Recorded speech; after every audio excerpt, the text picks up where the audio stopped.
I am happy to join with you today in what will go down in history as the greatest demonstration for freedom in the history of our nation.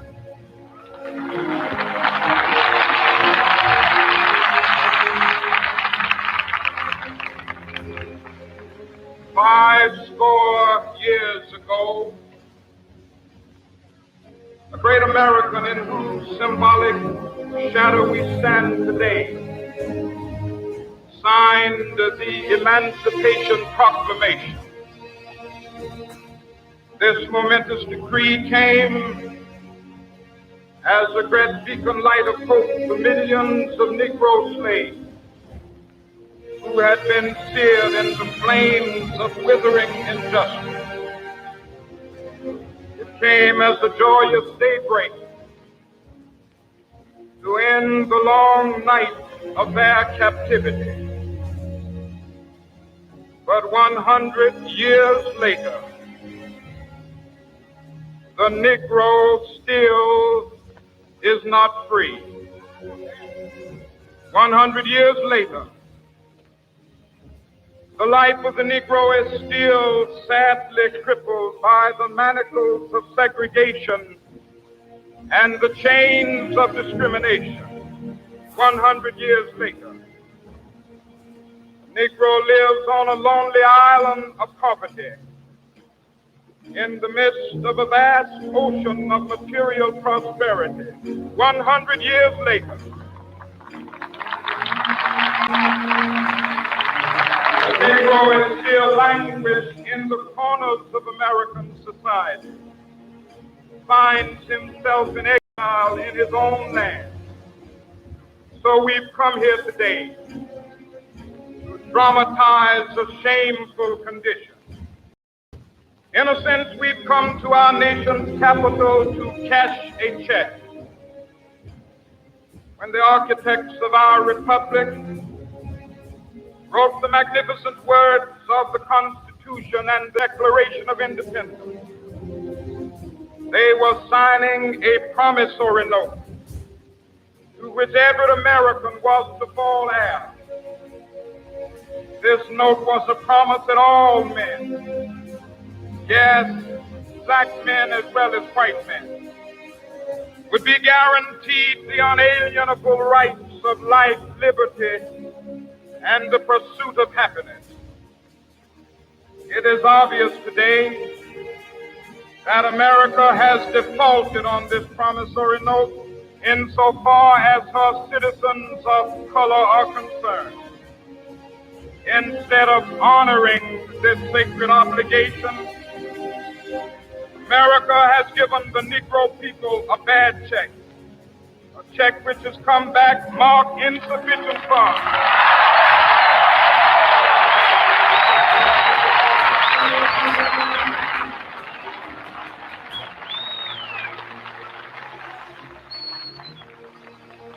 But we refuse to believe that the Bank of Justice is bankrupt. We refuse to believe that there are insufficient funds in the great vaults of opportunity of this nation. So we've come to cash this check, a check that will give us upon demand the riches of freedom and the security of justice.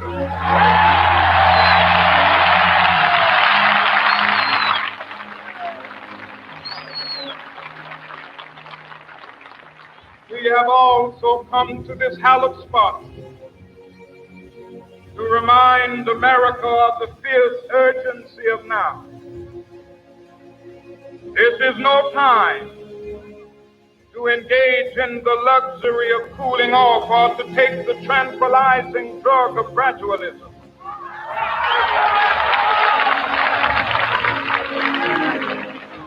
Now is the time to make real the promises of democracy. Now is the time to rise from the dark and desolate valley of segregation to the sunlit path of racial justice. Now is the time to lift our nation from the quicksands of racial injustice to the solid rock of brotherhood. Now is the time to make justice a reality for all of God's children. It would be fatal for the nation to overlook the urgency of the moment. This sweltering summit of the Negro's legitimate discontent will not pass until there is an invigorating autumn of freedom and equality. 1963 is not an end, but a beginning. Those who hope that the Negro needed to blow off steam and will now be content will have a rude awakening if the nation returns to business as usual.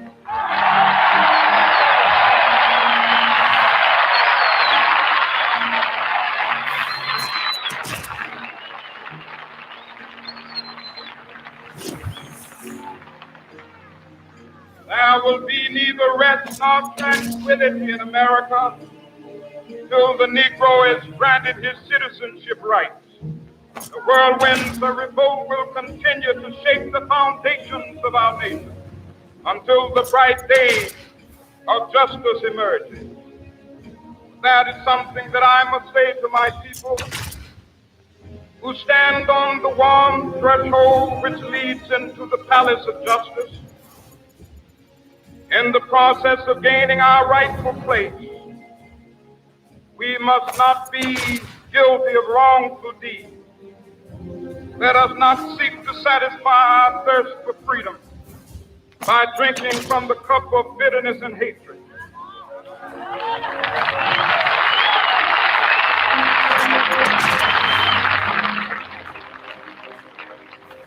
We must forever conduct our struggle on the high plane of dignity and discipline. We must not allow our creative protests to degenerate into physical violence.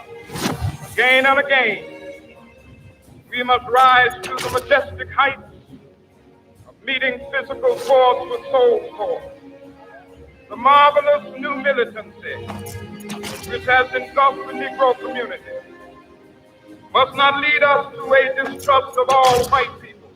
For many of our white brothers, as evidenced by their presence here today, have come to realize that their destiny is tied up with our destiny.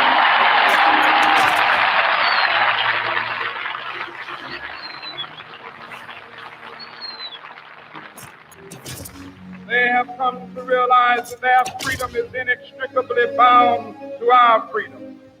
We cannot walk alone.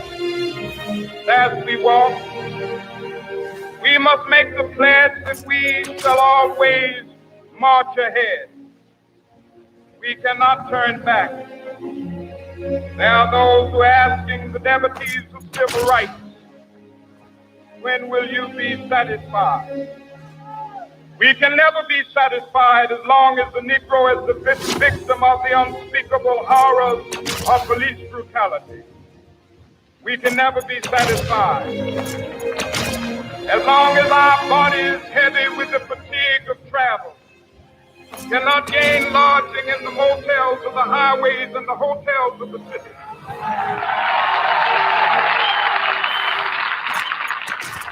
We cannot be satisfied as long as the Negro's basic mobility is from a smaller ghetto to a larger one. We can never be satisfied as long as our children are stripped of their selfhood and robbed of their dignity by signs stating for whites only.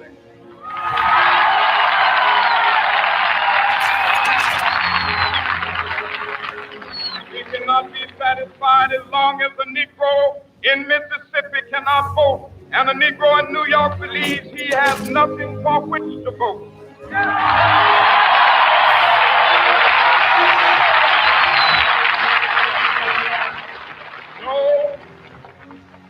No, we are not satisfied, and we will not be satisfied until justice rolls down like waters and righteousness like a mighty stream.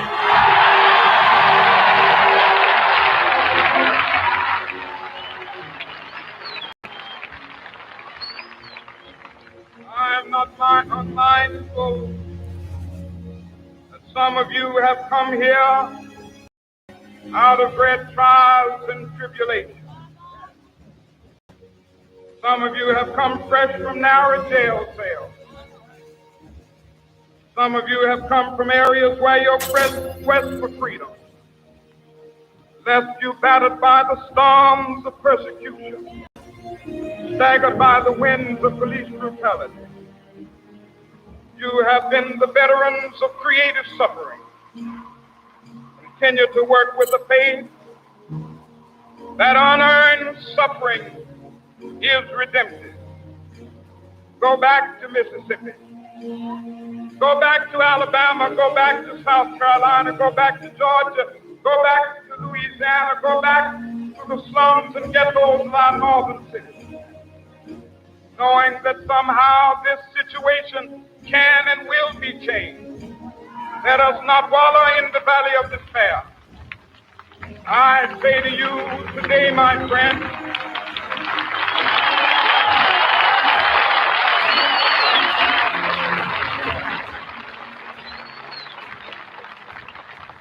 so even though we face the difficulties of today and tomorrow, I still have a dream. It is a dream deeply rooted in the American dream. I have a dream. One day, this nation will rise up, live out the meaning of its creed. We hold these truths to be self-evident, that all men are created equal.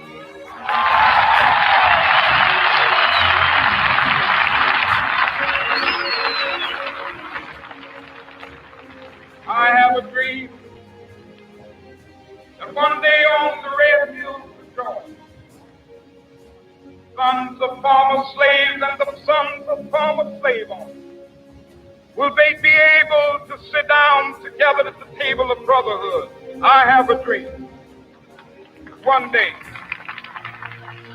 in the state of Mississippi, a state sweltering with the heat of injustice, sweltering with the heat of oppression, be transformed into an oasis of freedom and justice. I have a dream. My poor little children will one day live in a nation where they will not be judged by the color of their skin, but by the content of their character. I have a dream today.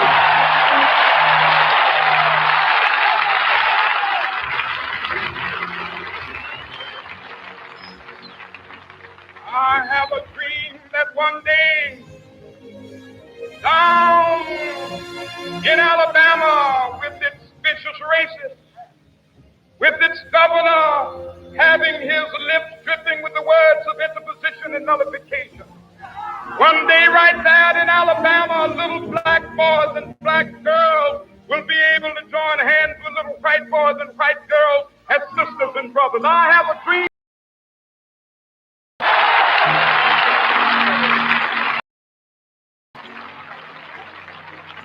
I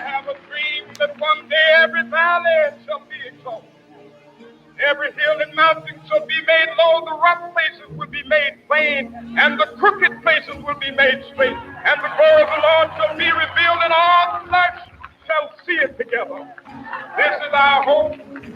This is the faith that I go back to the South with. With this faith, we will be able to hew out of the mountain of despair a stone of hope. With this faith, we will be able to transform the jangling discords of our nation into a beautiful symphony of brotherhood. With this faith, we will be able to work together, to pray together, to struggle together, to go to jail together, to stand up for freedom together, knowing that we will be free one day. This will be the day. This will be the day when all of God's children be able to sing with new meaning, my country tears of thee. Sweet land of liberty of thee I sing. Land where my fathers died, land of the pilgrim's pride. From every mountainside, let freedom ring. And if America is to be a great nation, this must become true. So let freedom ring. From the prodigious hilltops of New Hampshire, let freedom ring. From the mighty mountains of New York, let freedom ring. From the heightening Alleghenies of Pennsylvania, let freedom ring. From the snow-capped Rockies of Colorado, let freedom ring. From the curvaceous slopes of California. But not only that, let freedom ring from Stone Mountain of Georgia. Let freedom ring from Lookout Mountain of Tennessee. Let freedom ring from every hill and molehill of Mississippi, from every mountainside. Let freedom ring. And when this happens, when we allow freedom ring, when we let it ring from every village and every hamlet, from every state and every city, we will be able to speed up that day when all of God's children, black men and white men, Jews and Gentiles, Protestants and Catholics, will be able to join hands and sing in the words of the old Negro spiritual, free at last, thank God Almighty, we are free at last.